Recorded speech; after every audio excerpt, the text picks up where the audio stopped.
کہا صاحب خطبہ سنائیں یا ترجمہ سنائیں یا خطبہ اور ترجمہ دونوں سنائیں؟ دونوں سنائیں۔ پھر سب کچھ آپ کے پاس چلا گیا، ہمارے پاس کیا رہ گیا؟ حلوہ پہلے آپ کے پاس ہے۔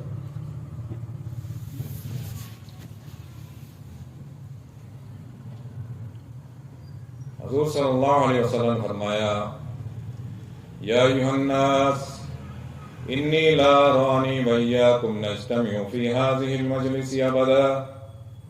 ان دماءکم واموالکم وآرادکم حرام علیکم کحرمت یومکم ھذا فی بلدکم ھذا فی شہرکم ھذا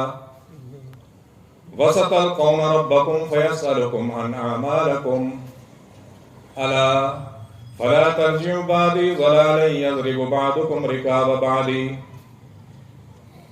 الا كل شيء من امر الجاهلیۃ تحت قدمی موضوع ودماء الجاهلیۃ موضوعۃ وان اول ادع من دمائنا دماء بن الربيعة بن الحارث كان مسترضعا في بني سعد فقتله هذيل ورباء الجاهلیۃ موضوع وأول رباء أدع من ربائنا ربا عباس بن عبد المطلب فإنه موضوع كله فاتقوا الله في النساء فإنكم أخذتموهن بأمان الله واستحللتم فروجهن بكلمة الله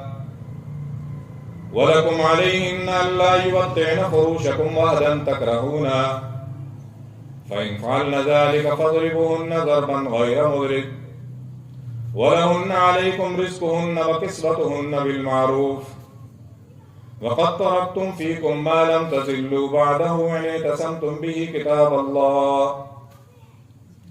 أيها الناس إنه لا نبي بعدي ولا أمة بعدكم ألا فاعبدوا ربكم وصلوا خمسكم وصوموا شهركم وأدوا زكاة أموالكم طيبة بها أنفسكم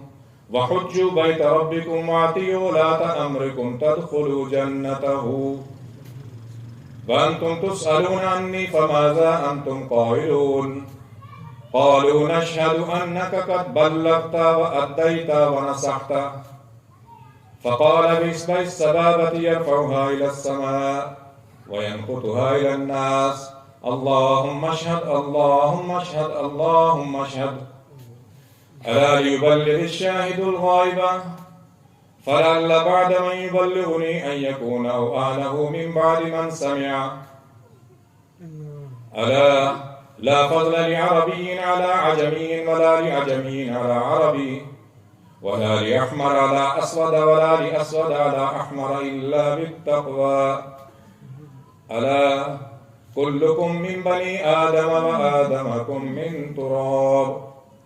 صدق الله العلي العظيم وصدق رسوله النبي الكريم